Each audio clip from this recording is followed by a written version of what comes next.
Hey everybody, it's the Burger Dude, and today we're going to make spicy McNuggets like McDonald's, but vegan and way better. And according to my research, a lot of people felt like these new McNuggets by McDonald's weren't all that spicy, and so that was the big goal for me in this recipe, was to make actual spicy McNuggets, and I think we kind of nailed it on this one. So let's start off with our chicken. I'm using these Gardein scallopinis, as I often do. You can also use any of their unbreaded chicken products if you like. And if you don't want to use the Gardein, or if you don't have access, you can also use our good friend tofu. Just make sure you freeze and thaw it twice, and then you're going to press it for about 15 or 20 minutes, and then you just want to cut it into nugget type shapes. And the freezing and thawing process is just going to impart a meatier texture to the tofu. But we are working with the scallopinis today, so let's get those on a cutting board. And I'm using 4 of the fillets, and what we're going to do is just cut out nugget shapes like that. And I got 5 nuggets per fillet, so you'll get 20 nuggets, which is the perfect amount for one person if you're me, but you could also totally share it with somebody else, or even a third or fourth person if you like. But whether you share these or eat them all yourself, once we got them all cut up, we're going to add them to a plate with some wax paper, and then we're going to throw them in the fridge just to keep them firm. In the meantime, let's get our batter ingredients together.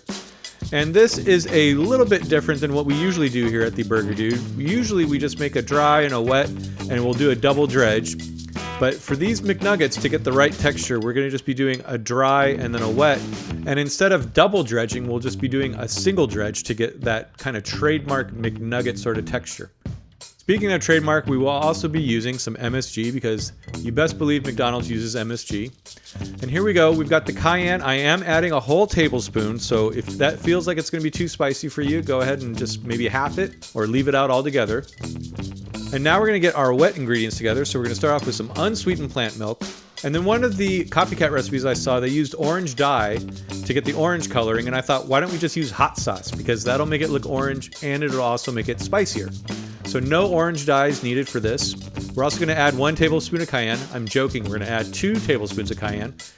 And again, if that feels like it's going to be too spicy for you, then omit it and just make regular nuggets, or just make it less spicy, whatever you like. For me personally, these were the perfect amount of spiciness, to the point where I could feel it, but I didn't hate myself. Oh, and that reminds me, if you do have some jalapeno brine lying around, which you should if you watch this channel, because you should never throw that out, go ahead and just, give that a few squirts of that. It'll add a little bit more zip and a little bit more heat. And yeah, jalapeno brine is a secret weapon in a lot of deep frying, in my opinion. Speaking of deep frying, it's time to get some oil in a pot. And I do recommend not using olive oil, because it has a low smoke point and you're going to burn it and it's going to taste bad. So I recommend some peanut or vegetable or canola oil, something like that, something with a high smoke point. And then once your oil is up to 375 degrees Fahrenheit, let's go ahead and dredge our little chicken nuggets. So make sure that your nugget is nice and dry, and then we're going to coat that liberally in the flour. Not too liberally, but just get a nice good coating on there. Shake off the excess, and then give it a bath in the wet batter. And we're going to do the same thing, just make sure you got it nice and coated. And once you feel good about it, go ahead and shake off that excess as well. And then carefully plop them in the oil. I probably could have been a little bit more careful, but I never burn myself, so I'm careful enough. And once they look like that, look at that beautiful little nugget. Hey buddy, how you doing? So once they look like that, go ahead and just let them rest on a wire rack. And I think I wanted to show you all one more nugget. These came out, I gotta say, they came out pretty dang good. I feel like I nailed it. Oh, so another little trick that you can do, since I was using my hands and I was finding I was getting a lot of the batter on my hands, for smaller pieces of chicken, vegan chicken of course, we can use a fork. And this is just going to make your life a little bit easier, and it's going to make shaking off the excess a little bit easier as well. And it'll also make it easier to carefully add it to the pot. And you also want to skim off any extra bits of batter in your pot like that, just to keep it clean and make sure it doesn't stick to anything. Oh, and the day before, I did this as a test, and I was doing a dredging where I went wet to dry and then back to wet, just as a test to see what would happen. And they came out pretty good. They didn't come out quite like McDonald's style McNuggets. It was more like a tempura, so it had a bit more of a wild, kind of unruly sort of batter. I'll show you right here when I pull this guy out. He's just a little bit, if you can see the batter just kind of went all over the place. And it was good. It was nice and crispy and like light and airy and super good, but didn't look like those exactly. And that was the look I was going for, and the texture. And I think we nailed it with this one. I think you're all gonna really dig this. Oh, so now we have to make the hot sauce. And I do recommend making the sauce before you make the nuggets because you do need to let the sauce cool to room temperature. But we're essentially going to start off with a bunch of hot sauce and then some apricot preserves, which I love apricot preserves. I don't know why, I'm just discovering them. And this is essentially just a really super spicy and slightly sweet sauce. You're going to make a ton of it, so if you don't want so much, you can probably half the recipe, but I really dug this stuff. I ate it, long after my McNuggets were gone.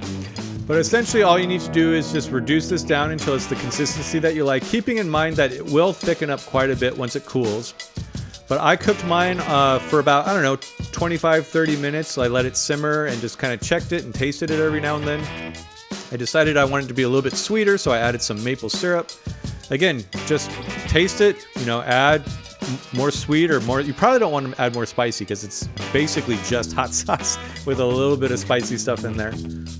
But once you got it reduced down, remove it and let it cool. I actually put it in the fridge so it cooled quicker so I could eat my McNuggets. And there you go. Once it's cooled down, it's time to chow down. We're going to go ahead and give this a good old dip. And man, this is taking me back. I ate these last week and I'm very jealous of my past self right now. I mean, look at that texture. That looks like a McNugget to me. It's been a while since I've had a McNugget, but that's what I remember. And yeah, I am a double dipper, so especially when I'm by myself and I'm eating 20 McNuggets and nobody's around to judge me. And you know what? If somebody was around to judge me, I probably would still do this anyways because, who cares? It's 2020.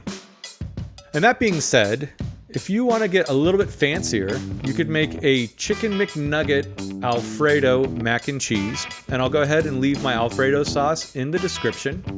But I really think that we nailed the spicy McNugget, the texture, the spice, it's all there.